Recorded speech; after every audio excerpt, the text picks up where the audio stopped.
राजधानी रायपुर में छत्तीसगढ़ महतारी की मूर्ति खंडित करने की घटना के बाद पूरे प्रदेश में विरोध हुआ। तो वहीं विरोध के दौरान समाज के महापुरुषों पर की गई विवादित टिप्पणी ने माहौल को और तनावपूर्ण बना दिया।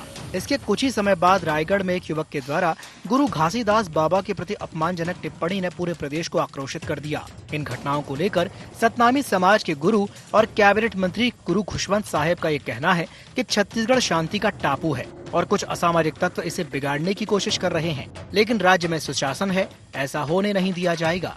छत्तीसगढ़ में विष्णुदेव साय जी का सुशासन का सरकार है। आपने देखा है कि जिस प्रकार छत्तीसगढ़ महतारी को अगर खंडित करने का काम किया तो तत्काल उसको फिर से स्थापित करने का काम किया गया और लगातार प्रयास किया जा रहा है कि किसी भी महापुरुष हो या हमारे कोई भी गुरु हो, उनके अपमान को किसी भी हद में बर्दाश्त नहीं किया जाएगा। कोई भी अगर ऐसा कृत्य करेगा तो उसमें त्वरित कार्रवाई होगी और बहुत कठोर कार्रवाई होगी। तो वहीं दूसरी ओर विपक्ष इस पर सवाल उठा रही है। पीसीसी चीफ दीपक बैज ने सरकार पर निशाना साधते हुए कहा कि रायगढ़ में बाबा घासीदास पर की गई टिप्पणी निंदनीय है और क्षमा योग्य नहीं है। पूरी बीजेपी को इसके लिए माफी मांगनी चाहिए, क्योंकि आरोपी व्यक्ति बीजेपी नेताओं के साथ तस्वीर में दिख रहा है। दीपक बैज ने आगे कहा कि रायगढ़ में राम जी और सीता मैया की मूर्ति को नाली में फेंकने की घटना भी बेहद चिंताजनक है। उन्होंने कहा कि बीते दिनों से लगातार ऐसी घटनाएं बढ़ रही हैं, जिससे ये साबित होता है कि राज्य में भगवान भी सुरक्षित नहीं है और सरकार मौन है। रायगढ़ में एक भारतीय जनता पार्टी के नेता के द्वारा परम पूज्य गुरु घासीदास बाबा जी के ऊपर उन्होंने अभद्र टिप्पणियां की, ये बिल्कुल निंदनीय है। जिस भाषा का प्रयोग किया वो क्षमा योग्य नहीं है।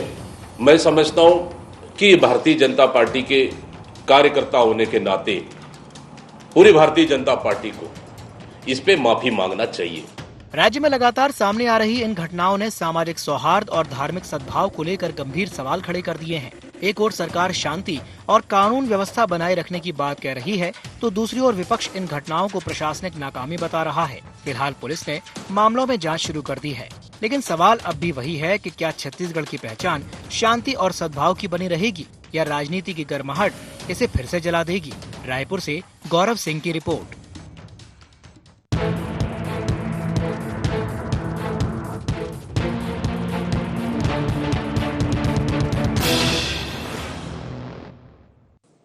नमस्कार, जय जोहार गुहार। छत्तीसगढ़ में आप सभी का स्वागत है। मैं हूं आपके साथ दिव्यांशु जोशी। तो छत्तीसगढ़ में बीते कुछ दिनों से सामाजिक सौहार्द और धार्मिक सद्भाव को ठेस पहुंचाने वाली घटनाओं की एक के बाद एक श्रृंखला देखने को मिल रही है।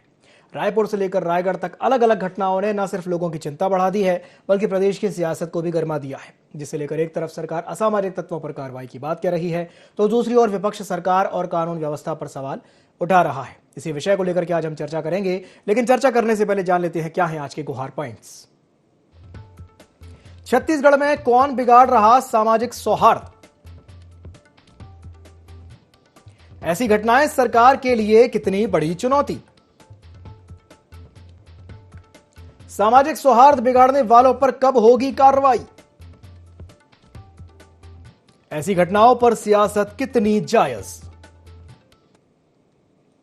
तो चलिए इन्हीं कुछ पॉइंट्स को लेकर के चर्चा को विस्तार देते हैं। हमारे साथ चर्चा में 3 खास मेहमान जुड़ेंगे। हमारे साथ चर्चा में जुड़ रहे हैं के.एस. चौहान साहब, जो कि बीजेपी प्रवक्ता हैं। साथ ही साथ हमारे साथ जुड़ेंगे अनिल पुसतकर जी, जो कि वरिष्ठ पत्रकार हैं, और हमारे साथ जुड़ेंगे सौरभ साहू जी, जो कि कांग्रेस प्रवक्ता हैं। आप सभी मेहमानों का बहुत बहुत स्वागत है IND 24 में। सबसे पहले मैं शुरुआत करना चाहूंगा सौरभ साहू जी से। सौरभ जी, ये जो तस्वीर देखने को मिल रही है छत्तीसगढ़ में, चाहे रायपुर की बात हो, चाहे रायगढ़ की बात हो, कहीं ना कहीं कानून व्यवस्था पर सवाल उठ रहे हैं और आप भी लगातार सवाल उठा रहे हैं, लेकिन सरकार कह रही है कि भैया हम उस हिसाब से कार्रवाई भी तो कर रहे हैं। क्या कहेंगे? बिल्कुल।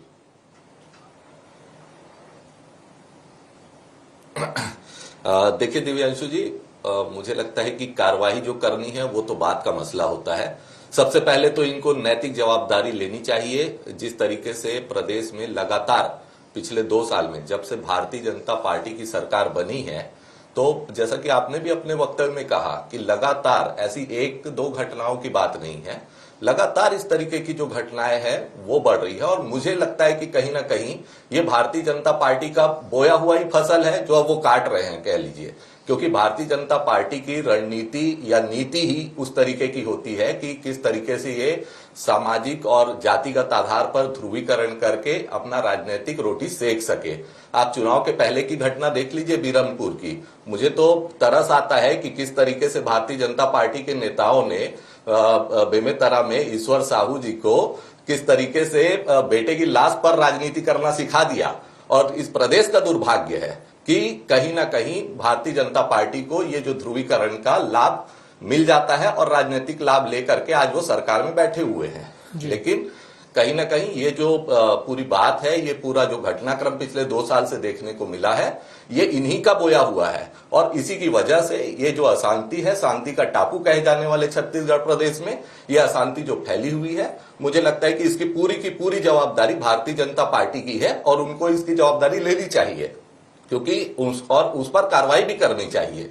और मैं तो कहूंगा, अभी तो प्रधानमंत्री जी का दौरा है, उसके बाद भी प्रधानमंत्री जी को भी अपने बड़े मन से इस बात की अपील करनी चाहिए कि प्रदेश में शांति कायम हो। देखिए, कोई भी जो असामाजिक तत्व है, वो किसी दल से हो या फिर कोई भी व्यक्ति हो, मुझे लगता है कि उसे बख्शा तो जाना नहीं चाहिए। लेकिन सबसे इंपॉर्टेंट बात, सबसे महत्वपूर्ण बात यह है कि इस तरीके की घटनाएं ना हो, पुनरावृत्ति ना हो, इसको सुनिश्चित करे प्रशासन, ताकि शांति व्यवस्था कायम रहे। ठीक है, चलिए ठीक है, अनिल जी के पास जाना चाहूंगा। अनिल जी, बड़ा सवाल यही है कि इस तरह की घटनाएं जो बार बार हो रही हैं, चाहे रायपुर हो, चाहे रायगढ़ हो, चाहे और अलग अलग जिले हों, लेकिन कहीं ना कहीं बात यही निकल के आ रही है कि शांति व्यवस्था बार बार भंग हो रही है। और ये कह सकते हैं कि जो कहा जाता था कि छत्तीसगढ़ शांति का टापू है, तो इस तरह की जो घटनाएं हैं, आपको क्या लगता है, वो भी ऐसे समय में जबकि राज्य के 25 वर्ष पूर्ण होने जा रहे हैं, एक बड़ा समारोह होने वाला है, एक बड़ा आयोजन भी होगा, उससे ठीक पहले इस तरह की घटनाओं का होना, कैसे देखते हैं आप इसे, अनिल जी?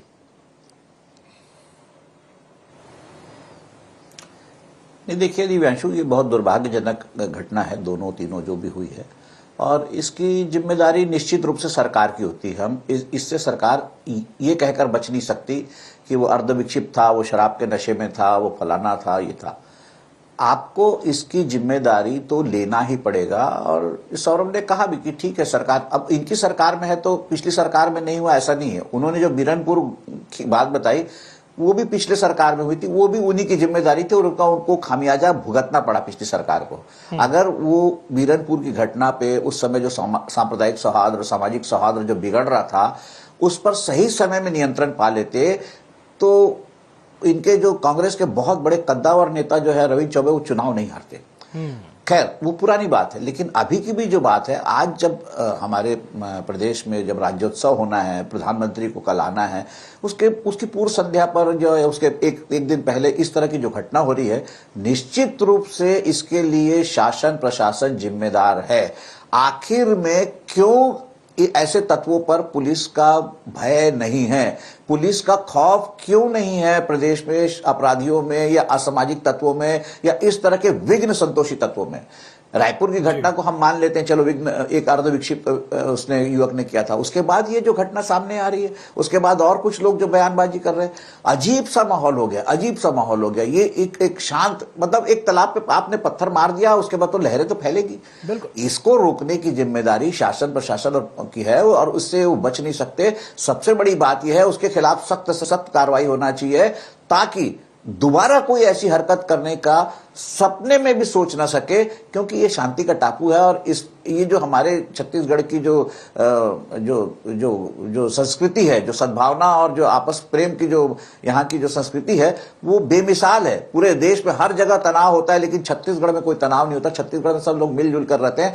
ऐसे में कुछ लोग जो हैं, कोई किसी के खिलाफ बोल रहा है, कोई किसी के खिलाफ बोल रहा है। अरे आप सब हमारे हैं, हमारे लिए सब गर्व की बात है। किसी के भी गुरु हों, किसी के भी पुरखे हों, किसी के भी धर्मगुरु हों, किसी के भी भगवान हों, किसी के पूर्वज हो, सारे के सारे पूजनीय है। उनका सम्मान करना हर किसी का कर्तव्य है। और अगर इतनी सी बात का भी पालन अगर सरकार नहीं करा पा रही है, तो दोषी तो सरकार है, इससे बच नहीं सकती। चलिए ठीक है, हमारे साथ चौहान साहब भी जुड़े हुए हैं, मैं उनको भी चर्चा में शामिल करना चाहूंगा। चौहान साहब, बहुत बहुत स्वागत है आपका IND24 में। और मेरा सवाल आपसे यही रहेगा कि देखिए, कानून व्यवस्था कहीं ना कहीं, कानून व्यवस्था पर सवाल उठ रहे हैं, क्योंकि अगर एक घटना होती है तो चलिए ठीक है, दूसरी हो जाती है, तीसरी हो जाती है, चौथी हो जाती है, बार बार इस तरह की घटनाएं हो रही हैं, तो सवाल तो उठेंगे। और जवाब, चूंकि अब आप सत्ता पक्ष में हैं, तो जवाब देना बनता है, आपकी जवाबदारी है और हम चाहेंगे कि आप जवाब दें। चौहान साहब क्या कहेंगे? गुनहगार हम नहीं है जी। मेन बात यह है जोशी जी कि जो भी कानूनी कार्रवाई हो सकती है बिल्कुल 100% होगी और उसके लिए हमारी जो सरकार है वो कटिबद्ध। किसी एक आदमी का जो दोष है वो पूरी समाज पे या पूरी कौम पे नहीं लग सकता या पूरे छत्तीसगढ़ पे नहीं लग सकता।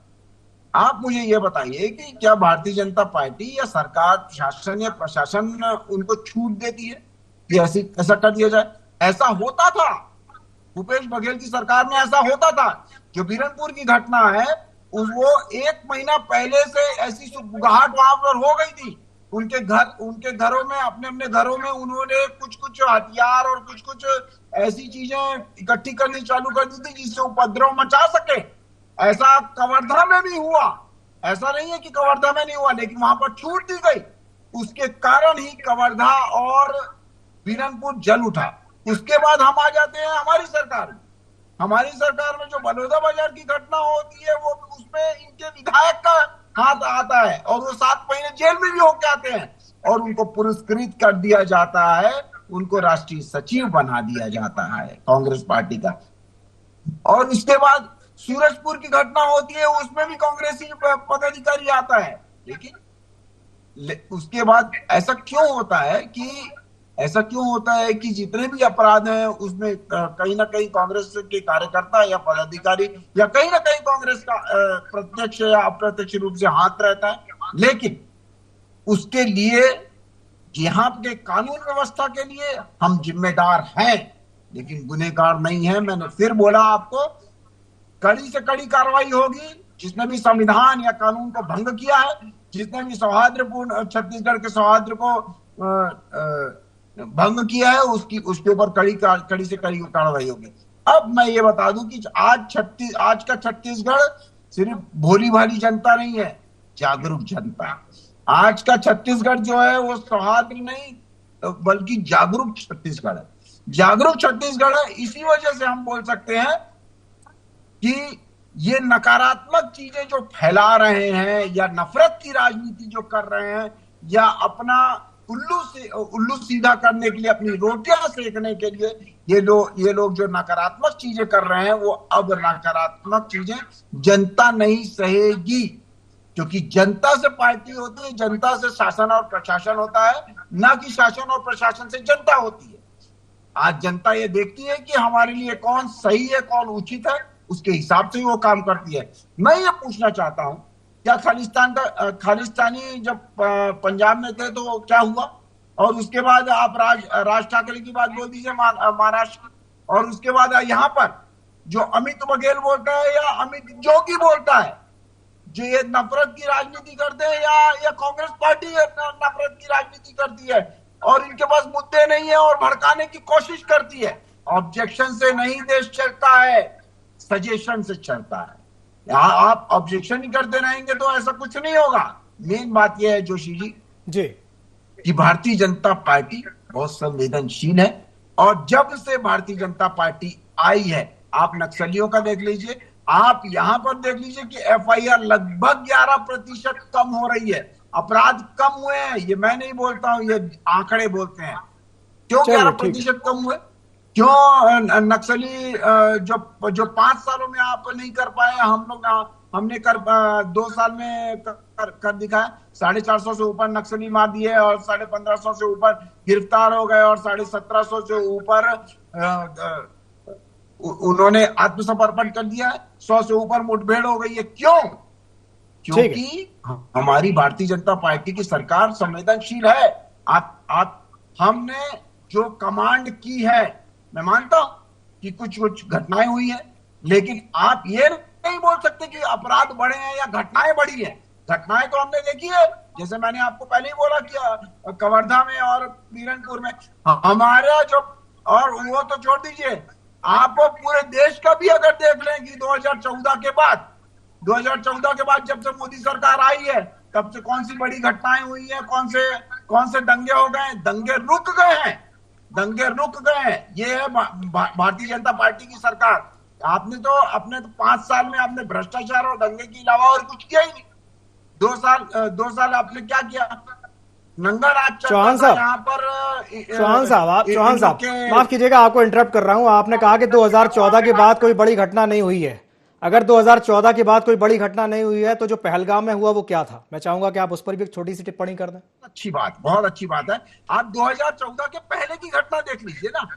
पहले तो कारगिल क्या हुआ था, उसके पहले और कैसे होता था।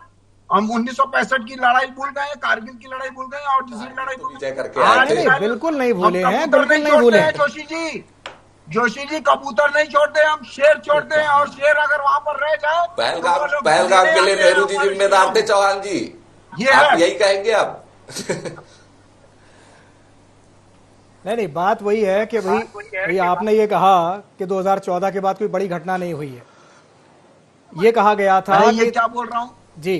मेरी बात तो पूरी हो जाने दीजिए, मेरी बात तो पूरी हो जाने दीजिए। आप मेरे को ये बता दीजिए कि दंगे कहाँ पर हो रहे हैं, यूपी में दंगे कहाँ पर हो रहे हैं? अभी पहले जब दंगे होते थे कि नहीं होते थे? और उसके पूरे भारत में, महाराष्ट्र में दंगे होते थे, यहाँ होते थे, एमपी में भी दंगे हुए हैं। क्या बिना सरकार की बात कर रहे हैं? भाजपा के प्रवक्ता विषय से नहीं भटकते हैं, छत्तीसगढ़ में वापस आ जाते हैं। ठीक है, कम से कम उनको सही डाटा देना चाहिए। चलिए, महाराष्ट्र और यूपी नहीं जाते, वापस छत्तीसगढ़ पे आ जाते हैं। आप कश्मीर पे ले जा रहे हो। ठीक है, चलिए ठीक है। मैं आप चाहूंगा कि सौरभ जी इस पर एक प्रतिक्रिया दें छोटी सी, उसके बाद अनिल जी के पास जाऊंगा। जी सौरभ जी, क्या कहेंगे चौहान साहब की बात पर? देखिए जोशी जी, जितनी भी बातें चौहान जी ने कही, मैं तो सबसे पहले उसको सिरे से नकारता हूं, खारिज करता हूं। बीरनपुर की घटना का ये उल्लेख करते हैं बार बार। सीबीआई ने अपनी जांच रिपोर्ट पेश कर दी कि उसमें किसी तरीके की कोई राजनीतिक इन्वॉल्वमेंट नहीं था और वो पूरा का पूरा एक 2 परिवारों के बीच की लड़ाई से चालू हुआ था। और आपको याद दिला दूं कि उस समय जब वो घटना होती है तो इन्हीं के जो डिप्टी सीएम है, जो अभी वहां जाकर के गांव में सौहार्द नहीं फैला रहे थे, वो वहां पर उन लोगों को भड़का रहे थे और उनके भड़काने की वजह से वहां पर और दंगे भड़क जाते हैं। और उनका, जैसा कि मैंने पूर्व के वक्तव्य में भी कहा, कि उसका लाभ लेने में भारतीय जनता पार्टी सफल हो जाती है। इन्हीं के शासनकाल में बलौदा बाजार की जो इतनी बड़ी घटना हो जाती है, जैत खाम का जिस तरीके से क्षति पहुंचाई गई, उसकी वजह से वहां पर कलेक्ट्रेट ऑफिस पूरा जला दिया जाता है। छोटी मोटी घटना नहीं होती है। जो दोनों अगर साथ में बोलेंगे तो समझने में दिक्कत होगी। जिम्मेदारी लेना चाहिए और इसलिए ये अपनी बड़ाई चाहते हैं कहीं पर भी। तो चौहान जी, बहुत अच्छे से आपको सुना है और आपका धैर्यपूर्वक आपकी बात का जवाब दे रहा हूं। आप सुन लीजिए। आपने नक्सली घटनाओं का यहाँ पर जिक्र किया तो एनसीआरबी का डेटा आप सुन लीजिए। हमारे 5 साल के शासनकाल में 65% की कमी आई थी, एनसीआरबी का डेटा है। और जो उसमें आम लोगों को क्षति होती थी, उसमें भी 80% तक कमी आई थी। अमित शाह जी जो आए थे 3 बार छत्तीसगढ़ के बस्तर दौरे में आकर के छत्तीसगढ़ की सरकार की तारीफ किए थे, कांग्रेस सरकार की, कि नक्सली घटनाओं को बहुत अच्छे से कंट्रोल किया हमने करके। तो ये जो दोगलापन है ये आप अपने पास रखिए। और ये 2 साल का जो अभी आपका शासनकाल चल रहा है, वो किस तरीके से सुशासन है या कुशासन है, उस पर आप विचार करिए और इस तरीके की घटनाओं की पुनरावृत्ति ना हो, इसकी जिम्मेदारी लेने का साहस रखिए। नहीं, वो तो ये स्वीकार कर रहे हैं चौहान जी, मैं तो कह रहा हूं, साहब स्वीकार कर रहे हैं। वो ये कह रहे हैं कि हाँ घटनाएं तो हुई हैं, वो कह रहे हैं कि घटनाएं हुई हैं, लेकिन वो ये कह रहे हैं कि नक्सली डेटा की वो बात कर रहे थे कि नक्सली घटनाओं में कमी आई है और सरेंडर ज्यादा है। जोशी जी, जी बात नहीं है जोशी जी, मैं तो वही कह रहा हूँ। और ये हमारे समय में ज्यादा हुए हैं ये कह रहे हैं, लेकिन मैं एनसीआरबी का डेटा आपको जोशी जी दिया, आप क्रॉस चेक कर सकते हैं एनसीआरबी के साइट से कि जिस तरीके से हमारे शासनकाल में घटनाओं में कमी आई थी, वो भी डेटा मैंने आपको दिया। दूसरी ये बात कह रहे हैं कि शहरों के अंदर जो कानून व्यवस्था है उनमें कमी आई है। आप पूछ लीजिए, वरिष्ठ पत्रकार भी साथ में बैठे हैं, सिर्फ रायपुर की बात करते ज्यादा दूर नहीं जाते हैं। त्योहारी सीजन के अंदर ही अभी लगातार चाकूबाजी, लूटपाट, गला काटने की जो घटनाएं हैं, ये 3 दिन के अंदर 45 घटनाएं दर्ज की जाती है रायपुर शहर के अंदर। तो ये छत्तीसगढ़ की क्या हालत होगी? आंकड़ों का खेल तो आप ना समझाइए चौहान जी। किसी आप शहर के अंदर आकर के देखिए, एफआईआर में भी आंकड़े ही दे रहा हूं आपको। अभी तो एनसीआर जारी नहीं की है 2024 का, वो डेटा आ जाता है तो आपकी पूरी की पूरी पोल खुली रह जाएगी। ठीक है, उसको प्रताड़ित किया गया था, वो भूल गए। चलिए ठीक है चौहान साहब, मैं आपके पास आऊंगा, लेकिन एक मैं रिएक्शन छोटा सा चाहूंगा, अनिल जी भी दें। आप देख लीजिए कि यहाँ की सबसे जो संरक्षित जाति है वो उनकी बच्ची का किस तरीके से यहाँ रेप हो जाता है। ठीक है, चलिए ठीक है। अनिल जी, मैं चाहूंगा कि आप एक छोटा सा रिएक्शन दें। शासन काल है, कोरबा जनजाति की बच्ची। सौरभ जी थोड़ा सा एक रिएक्शन उनसे भी ले लें, फिर उसके बाद कंटिन्यू करेंगे। जी अनिल जी, रायपुर के डेटा की वो बात कर रहे थे कि ज्यादा दूर जाने की जरूरत नहीं है, रायपुर में देख लेते हैं जो पिछले समय में घटनाएं हुई हैं। कहाँ जी मैं बहुत मतलब रायपुर तक ही सीमित रहूं, छत्तीसगढ़ तक सीमित रहूं, यही बहुत अच्छा होगा, क्योंकि डिबेट छत्तीसगढ़ पर है। हमारे शहर की और राज्य की जो सांप्रदायिक फिजा है उसको खराब करने का है। और कहाँ हम वहाँ कश्मीर चले जाए, बंबई चले जाए, यहाँ चले जाए, वो अच्छा नहीं लगता। देखिए, एक बात बहुत अच्छी चौहान साहब ने कही कि वो उन्होंने कहा कि हम जिम्मेदार हैं, गुनहगार नहीं। तो चौहान साहब, आप तो गुनहगार बोल भी कोई नहीं रहा है। कोई भी ऐसे मामलों में जो भी लिप्त पाया जाता है, भले ही उसकी फोटो किसी के साथ भी हो और वो राजनीतिक आरोप प्रत्यारोप चलते रहे, वो किसी दल का सदस्य होता नहीं। वो तो सिर्फ विघ्न संतोषी है, असामाजिक है, तो उसको आप किसी दल से मत जोड़िए। आपको कोई गुनहगार नहीं कह रहा, लेकिन आपको जिम्मेदार कह रहा है और आप मान रहे हैं कि आप जिम्मेदार हो। तो जिम्मेदार आप हो तो देखिए दिव्यांशु जी, अभी कुछ दिन पहले ही यहाँ छत्तीसगढ़ में कलेक्टर कॉन्फ्रेंस हुई। उस कलेक्टर कॉन्फ्रेंस में एसपी को भी बुलाया गया और सारे डीएफओस को भी बुलाया गया था, जो आईएफएस थे, जो कंजर्वेटर सारे फॉरेस्ट अफसर। उस कलेक्टर कॉन्फ्रेंस में स्वयं मुख्यमंत्री विष्णुदेव साय ने कहा एसपी से कि भाई आपका खौफ जो है अपराधियों पे होना चाहिए। अगर वो कह रहे हैं आपका खौफ होना चाहिए, इसका मतलब कि एसपी और पुलिस का खौफ अपराधियों में नहीं है। वो बार बार इस बात को कह रहे थे कि लॉ एंड ऑर्डर मेंटेन करना हमारे लिए बहुत जरूरी है, क्योंकि देखिए, पुलिस से जुड़ी हुई बात जो है वो समाज में परसेप्शन बहुत जल्दी बनती है किसी दूसरे विभाग से, वो क्योंकि पब्लिक कांटेक्ट में ज्यादा रहते हैं। तो ये जो लॉ एंड ऑर्डर का मामला है, ये बहुत जल्दी परसेप्शन बनता है। और बीरनपुर में अगर कांग्रेस ने गलती की तो चौहान साहब, उनको सजा मिल गई, वो आज विपक्ष में बैठे हैं। आपने उस, जैसे ये कह रहे हैं कि आपने उस राजनीतिक मुद्दे का फायदा उठाया, तो आपको फायदा मिला है, तो आप इनको वो मौका ना लेने दें। आप किसी को बोलने का मौका ना दे। सरकार आपकी है, शासन आपका है, प्रशासन आपका है, पुलिस आपकी है, लॉ एंड ऑर्डर आपके पास है। तो आपको ऐसी व्यवस्था करना चाहिए कि ऐसे जो तत्व जो समाज में जहर घोल रहे हैं, उनको तत्काल ऐसे तत्वों को तत्काल उनका मुंह ही बंद कर दिया जाना चाहिए। ऐसे तत्वों को कोई समाज में कोई जगह नहीं होती, और हमारे छत्तीसगढ़ में खासकर नहीं होती, क्योंकि यहाँ तो एक गंगा जमनी जो है ये संस्कृति है, इसका तो सम्मान होना चाहिए। बिल्कुल। चौहान साहब, आपकी एक प्रतिक्रिया। देखिए जोशी जी, दो लोग थे जिन्होंने एक हमारी महतारी की मूर्ति खंडित की, वो, और एक जिन्होंने अपशब्द बोले गुरु घासीदास जी के बारे में जी। दोनों को गिरफ्तार कर लिया गया है, दोनों को। और एक के ऊपर, अमित बघेल के ऊपर एफआईआर भी कर दी गई है, जिन्होंने टिप्पणी की थी हमारे अन्य जो समुदाय के गुरुओं के ऊपर। तो मेन बात यह है कि दो लोग जो गुनहगार थे उनको गिरफ्तार कर लिया गया है। बहुत ही जल्द जिनके ऊपर एफआईआर भी हुई है उनको भी गिरफ्तार कर लिया जाएगा। भारतीय जनता पार्टी, शासन या प्रशासन कहीं भी ढिलाई नहीं छोड़ रहा है। और एक बात यह है कि कवर्धा और बीरनपुर की घटना और ये वाली घटना में जमीन और आसमान का अंतर है। वहां पर पूरा समुदाय लगा हुआ था, और पूरा जो समुदाय है वो तैयारी से लगा हुआ था। ये एट ए टाइम क्राइम है, ये प्लान्ड क्राइम नहीं है, ये एट ए टाइम क्राइम है। और एट ए टाइम क्राइम का, जैसे उसने बोला भी कि मैं शराब की हालत में था और मैं ऐसा बोला है, और मैं माफी भी मांगता हूँ कल जिन्होंने गुरु घासीदास जी के बारे में टिप्पणी की थी। और उसके बाद एक जो पर्सन है वो विक्षिप्त पाया जाता है, उसके लिए आप पूरे समुदाय को तो दोषी नहीं ठहरा सकते हैं। पूरे समुदाय को दोषी नहीं ठहरा सकते हैं। जो ये पर्सनली चीजें हैं उनको, उसके ऊपर आप पूरी समुदाय, एक कोई चोरी करके आएगा तो आप पूरे समुदाय को आप दोषी ठहरा देंगे। अगर एक जन चोरी करके आता है या खून करता है तो इसका क्या मतलब है कि ऐसे कहां पर ऐसे अपराध नहीं हो रहे हैं, ये बताइए आप मेरे को। अपराध तो हो रहे हैं, हाँ, ये बात अलग है कि अपराध बढ़ नहीं रहे हैं, मैं ये मानता हूं।